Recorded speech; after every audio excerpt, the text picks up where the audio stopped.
Abubuwan da suka wakana wannan sati. A ranar asibiti 26 ga watan Yulin shekarar 2025, gwamnatin Niger ta cika shekara biyu akan karagar mulki.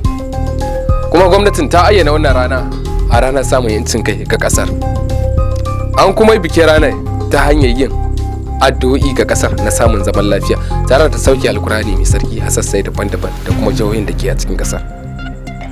An kaddamar da wannan karatuka daga can zuwa can a duk fadin kasar baki daya.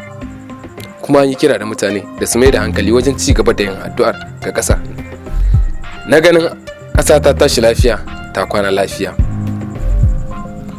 Gwamnatin mulkin sojan da ta ayyana ranar 26 ga watan Yulin shekarar 2025 take cika shekara biyu da kifar da gwamnatin Muhammad Bazum.